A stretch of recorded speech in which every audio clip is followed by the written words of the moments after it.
बिस्मिल्लाहिर्रहमानिर्रहीम। हमारे पास ऐसे बहुत सारे पेशेंट डेली बेसिस पर तशरीफ़ लाते हैं कि जिनको ये पता होता है कि उनको वेरिकोसील पिछले 10 सालों से है, लेकिन वो ये कंप्लेंट लेकर के आते हैं कि उनको ये इसके बारे में कभी कुछ पता ही नहीं था। इसकी वजह से उनको कोई परेशानी ही नहीं थी, ना कोई दर्द था, ना कोई तकलीफ़ थी, तो उन्होंने इसको इग्नोर किया, जाने दिया, है ना। उन्होंने कहीं पर कंसल्ट भी किया मॉडर्न साइंस में, तो उनको बताया गया कि अभी इससे कोई परेशानी नहीं है, तो इसको आप छोड़ दीजिए, आपको इससे कुछ होगा नहीं, है ना। लेकिन अभी उनकी शादी को 3 साल हो गए हैं, 2 साल हो गए हैं, या 1 साल से ज़्यादा हो गया है। अब वो लोग बेबी प्लान कर रहे हैं। शादी तो उस वक्त हुई नहीं थी जब से उनको वेरिकोसील था, तो उन्होंने उसको इग्नोर किया, उसके बारे में कुछ भी उन्होंने ख़याल नहीं किया। शादी के बाद जब उनको ऐसा एहसास हुआ कि टाइम काफ़ी ज़्यादा गुज़रता जा रहा है और उनके यहाँ जो उनकी वाइफ़ हैं वो कंसीव नहीं हो रही हैं, इस चीज़ को लेकर के वो हमारे पास आते हैं कि डॉक्टर साहब, हमारी शादी को इतना टाइम हो गया है और हमारी वाइफ़ कंसीव नहीं हो रही हैं। जब उनका सीमेन एनालिसिस कराया जाता है तो उनको पता चलता है कि अरे इनको तो एज़ोस्पर्मिया है ना। अब जब उनके इन्वेस्टिगेशंस हम सारे कराते हैं तो ये चीज़ निकल के सामने आती है कि कहीं ना कहीं वेरिकोसील के जो कॉम्प्लिकेशंस हैं वो काफ़ी ज़्यादा हाई इनके अंदर हैं, और इस वेरिकोसील की वजह से ही उनको एज़ोस्पर्मिया डेवलप हो गया है। तो आपको क्या लगता है कि अगर वो 10 साल पहले जब उनको वेरिकोसील था, जब से उनको पता है कि उनको वेरिकोसील है, ना तो वो प्रिकॉशंस फॉलो कर रहे हैं, ना तो वो एक्सरसाइजेस कर रहे हैं, ना इसको कंट्रोल रखने के लिए कोई मेडिसिन खा रहे हैं, तो अब जाहिर सी बात है उसके जो कॉम्प्लिकेशंस हैं वो तो बॉडी में आएंगे ही। हार्मोनल इम्बैलेंस होगा, टेस्टोस्टेरोन का लेवल डाउन हो जाएगा और उनके जो स्पर्म काउंट हैं वो ज़ीरो हो जाते हैं, उनको एज़ोस्पर्मिया हो जाता है वेरिकोसील की वजह से। तो पहले तो इसके बारे में वो समझते नहीं हैं, पहले तो वो इसके बारे में कुछ भी नहीं गौर करते हैं कि वेरिकोसील की वजह से उनको क्या हो सकता है ना। लेकिन जब ये कॉम्प्लिकेशंस हो जाते हैं तब वो बहुत परेशान होते हैं। एक तो इस तरह के पेशेंट आते हैं, दूसरे पेशेंट इस तरह के आते हैं कि वो थोड़े से लापरवाह होते हैं। उनको पता है कि उनको पता नहीं होता है बेसिकली कि वेरिकोसील है, लेकिन वो इलाज थोड़ा बहुत ऐसे करते हैं, फिर उनका काउंट जो होता है वो इंक्रीज़ हो जाता है, काउंट उनका नॉर्मल भी हो जाता है, फिर उसको ऐसे ही छोड़ देते हैं। थोड़े दिनों के बाद फिर से उनका स्पर्म काउंट ज़ीरो हो जाता है। तो जब हम इस तरह की चीज़ों को कंफर्म करने के लिए इन्वेस्टिगेशंस कराते हैं कि इस पेशेंट में क्यों स्पर्म काउंट ज़ीरो हो गया, तो पता चलता है कि इनको वेरिकोसील है। हालांकि उनके कॉम्प्लिकेशंस से जो पैटर्न होता है कॉम्प्लिकेशंस का, या उनकी कंप्लेंट से ये चीज़ पहले से ही पता चल जाती है कि उनको वेरिकोसील हो सकता है, लेकिन इन्वेस्टिगेशंस कराने के बाद ये चीज़ कन्फर्म हो जाती है। तो आज के इस वीडियो में हम बात करने वाले हैं कुछ ख़ास और स्पेसिफिक ऐसी मेडिसिन्स के बारे में कि जिनका इस्तेमाल करके आप वेरिकोसील को क्योर कर सकते हैं, और अगर आपको वेरिकोसील है तो क्या क्या गलतियां आपको नहीं करनी है। ये सारी चीज़ें आज के इस वीडियो में हम कवर करने की कोशिश करेंगे। मेरे बारे में तो आप जानते ही हैं, मैं हूं doctor Nizamuddin Qasmi, as a sexologist and infertility specialist. हम पिछले 11 सालों से वर्क कर रहे हैं। ये हमारा सेंटर सायरा हेल्थ केयर है, बाराबंकी उत्तर प्रदेश में सिचुएटेड है। हमारे यहाँ प्योर हर्बल मेडिसिन के थ्रू क्योरेबल ट्रीटमेंट देने की कोशिश की जाती है। अगर आपको सेक्सुअल डिसऑर्डर्स हैं, अगर आपको इनफर्टिलिटी है, अगर आपको मेल और फीमेल से रिलेटेड कुछ इश्यूज़ हैं, इनफर्टिलिटी से रिलेटेड इश्यूज़ हैं, सेक्सुअल डिसऑर्डर्स हैं, तो आप हमारे सेंटर सायरा हेल्थ केयर तशरीफ़ ला सकते हैं। ये Saira health care Barabanki bus stop और रेलवे स्टेशन से बिल्कुल वॉकिंग डिस्टेंस पर है। आप आराम से टहलते हुए हमारे यहाँ तशरीफ़ ला सकते हैं। अगर आप दूर हैं, किसी दूसरी कंट्री में हैं, अभी नहीं आ सकते हैं, तो आपके लिए हमारी वेबसाइट है www.sairahealthcare.com। इस वेबसाइट पर विज़िट करके आप दुनिया के किसी भी कोने से अपना अपॉइंटमेंट शेड्यूल कर सकते हैं और आप डायरेक्टली हमसे कंसल्ट कर सकते हैं।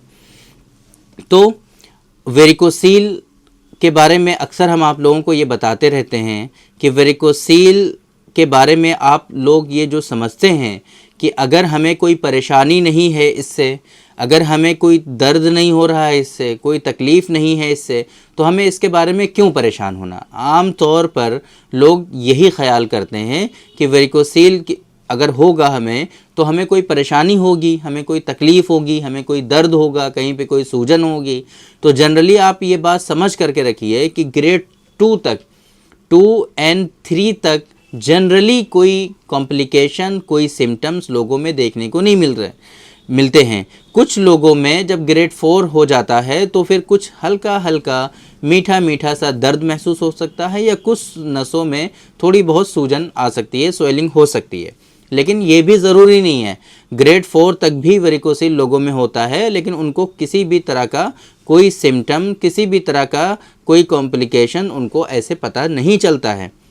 तो आप लोगों को ये नहीं समझना है, ये नहीं सोचना है, ये ख्याल हरगिज़ नहीं करना है कि वेरिकोसील अगर आपको है तो इससे आपको कोई परेशानी नहीं होगी। वेरिकोसील को ऐसे ही आप नज़रअंदाज कर सकते हैं, वेरिकोसील को ऐसे इग्नोर कर सकते हैं। ये आपकी सबसे बड़ी गलती है। वेरिकोसील को कभी भी इग्नोर नहीं करना है, कभी भी नज़रअंदाज नहीं करना है। वेरिकोसील की वजह से कॉम्प्लिकेशंस में जनरली आपके अंदर इनफर्टिलिटी डेवलप होती है।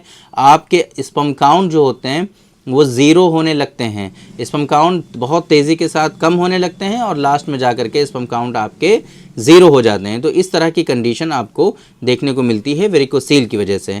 अब अगर वेरिकोसील को आप सीरियसली बहुत ज़्यादा नहीं ले रहे हैं, आप इसके लिए कोई मेडिसिन नहीं लेना चाहते हैं, तो दो चीज़ें ऐसी हैं कि जिनको आपको हमेशा फॉलो करना चाहिए, जिसमें आपके कोई पैसे भी नहीं लगते, जिसमें आपको कोई माली नुकसान भी नहीं पहुंचता। जाहिर बात है, कुछ ख़रीदना नहीं है आपको, सिर्फ आपको कुछ प्रिकॉशंस फॉलो करने हैं और कुछ एक्सरसाइजेज आपको करनी है। तो 5 चीज़ें हम आपको बताते हैं जो आपको करनी है वेरिकोसील में, जो हम अक्सर पेशेंट को, सभी पेशेंट को वेरिकोसील के पेशेंट जो होते हैं उनको हम ये चीज़ें बताते हैं। Long sitting, long standing, heavy lifting. ज़्यादा देर तक आपको बैठे नहीं रहना है, ज़्यादा देर तक आपको खड़े नहीं रहना है और भारी सामान नहीं उठाना है। ऐसे लोग कि जिनको वेरिकोसील है या सस्पेक्ट कर रहे हैं कि उनको वेरिकोसील है, तो ऐसे लोगों को ज़्यादा देर तक बैठे नहीं रहना है, ज़्यादा देर तक खड़े नहीं रहना है और भारी सामान नहीं उठाना है। 3 चीज़ें जो अवॉइड करनी है आपको। चौथे नंबर पे टाइट अंडरवियर हमेशा पहन के रखना है। एक ऐसा अंडरवियर, ऐसा सपोर्टर कि जब आप चलें, जब आप खड़े हों तो आपके जो टेस्टिकल्स हैं वो नीचे को लटकने ना पाएँ, बल्कि आपकी जो अंडरवियर की लेयर है उस पर वो टिक जाएं। इस तरीके से नीचे से अंडरवियर आ जाएगा, अंडरवियर की लेयर आ जाएगी और इसको आपके टेस्टिकल्स जो हैं इसके ऊपर टिक जाएंगे। ऐसा अंडरवियर आपको तलाश करना है ताकि आपके टेस्टिकल्स जो हैं वो नीचे और लटकने ना पाएँ।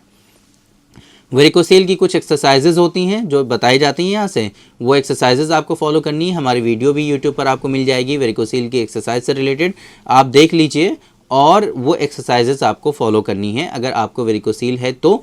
अगर आप बेयर कर सकते हैं तो हमारे यहाँ वेरिकोसील को क्योर करने के लिए बहुत ही स्पेसिफिक नुस्खा है। डॉक्टर कासमीज़ नुस्खा नंबर 145, 145 नंबर, सुबह शाम दोनों टाइम 2-2 गोलियाँ जो हैं इसकी आपको खानी होती हैं और ये एक्सरसाइजेज जो बताई हैं आपको वो फॉलो करनी है और जो प्रिकॉशंस आपको बताएं उनको फॉलो करने हैं। बस ये चीज़ आप करते रहिए। ग्रेड 4 हो, आपका बिल्कुल लास्ट स्टेज में वेरिकोसील है, कितना ही ज़्यादा पुराना हो, बहुत दिनों से आप परेशान हैं, इंशाअल्लाह 6-7 महीनों में कम्प्लीटली वेरिकोसील आपका क्योर हो जाएगा। कॉम्प्लिकेशंस को रिजॉल्व करने के लिए फिर अलग से उनका ट्रीटमेंट आपको रिक्वायर्ड होगा, जो कि जो कॉम्प्लिकेशंस आपकी बॉडी में आ गए हैं उनको रिजॉल्व करना है। जैसे कि आपको एजोस्पर्मिया हो गया है, या आपको ओलिगोस्पर्मिया हो गया है, या एस्थेनोस्पर्मिया हो गया है, या टेरेटोस्पर्मिया हो गया है, किसी भी तरह के जो कॉम्प्लिकेशंस हैं उनके लिए आपको हमसे कंसल्ट करना है। एक बार हम प्रॉपर ट्रीटमेंट आपको रिकमेंड कर देंगे। इंशाल्लाह जो कॉम्प्लिकेशंस आपको हुए हैं वो भी रिजॉल्व हो जाएंगे, वेरिकोसील भी आपका इंशाल्लाह नॉर्मल हो जाएगा। लेकिन ये जो प्रिकॉशंस हैं 5, ये आपको ज़िंदगी भर फॉलो करने हैं। अगर आपको वेरिकोसील एक मरतबा हुआ है तो ये वेरिकोसील आपको बार बार होता रहेगा। वेरिकोसील कभी भी ऐसा नहीं है कि एक मरतबा ठीक हो गया तो दोबारा नहीं होगा। ये जैसे कि आपको कहीं पे दर्द होता है, एक मरतबा दर्द हो गया, आपने मेडिसिन ले ली तो ठीक हो गया, तो दोबारा अब जनरली ऐसा नहीं होता कि वहाँ पे दर्द हो। इन फ्यूचर कभी हो गया तो हो गया, है ना। सेम इसी तरीके से आपको फीवर आया या टाइफाइड, डेंगू, मलेरिया कुछ हुआ, आपको, आपने ट्रीटमेंट ले लिया, वो ठीक हो गया, अब ज़रूरी नहीं है कि वो हो, इन फ्यूचर कभी हो गया तो हो गया, है ना। लेकिन वेरिकोसील के बारे में ऐसा नहीं है। वेरिकोसील अगर आपको एक मरतबा हुआ है तो वो वेरिकोसील आपको वो ज़िंदगी में कभी भी हो सकता है, बार बार हो सकता है। रिकरेंस रेट वेरिकोसील का बहुत हाई है। इसी वजह से जनरली ये रिकमेंड किया जाता है कि वेरिकोसील की सर्जरी से आप अपने आप को बचाएं। वेरिकोसील की सर्जरी से कोई फ़ायदा नहीं है, क्योंकि जिस दिन आप सर्जरी कराएंगे उस दिन वेरिकोसील आपका क्योर हो जाएगा, लेकिन थोड़े दिनों में फिर से आपको वेरिकोसील हो सकता है, बहुत जल्दी हो सकता है। इस वजह से वेरिकोसील की सर्जरी से आपको जनरली कोई बेनिफिट्स देखने को नहीं मिलते हैं। आपको हमेशा नेचुरल ट्रीटमेंट फॉलो करना चाहिए वेरिकोसील में। जो प्रिकॉशंस आपको बताए हैं वो फॉलो करिए और जो मेडिसिन हमने बताई है वो लीजिए। इस मेडिसिन का जो लिंक है वो इस वीडियो के डिस्क्रिप्शन में आपको मिल जाएगा। आराम से आप उस लिंक पर क्लिक करके इस मेडिसिन के बारे में सारी इन्फॉर्मेशन आप हासिल कर सकते हैं। इसके इंग्रेडिएंट्स क्या हैं, इसको इस्तेमाल करने का तरीक़ा क्या है, इस मेडिसिन के और अदर बेनिफिट्स जो हैं वो क्या हैं, वो सारी इन्फॉर्मेशन आपको वहाँ से मिल जाएगी। तो और आप वहीं से उस मेडिसिन का जो ऑर्डर भी है वो भी प्लेस कर पाएंगे। तो उम्मीद करते हैं कि आज के इस वीडियो में जो इन्फॉर्मेशन हमने आप लोगों को डिलीवर करने की कोशिश की है वो आप लोगों को ज़रूर समझ में आई होगी और आज की इस वीडियो से आप लोगों को ज़रूर फ़ायदा हुआ होगा। तो थैंक यू वेरी मच, बहुत बहुत शुक्रिया आपका। आज की इस वीडियो में इतना ही। इंशाल्लाह कल फिर मुलाकात होगी आपसे एक दूसरी वीडियो में। हम डिस्कस करेंगे आपसे एक दूसरे टॉपिक पर। तब तक के लिए आप हमें इजाज़त दीजिए। अस्सलामु अलैकुम।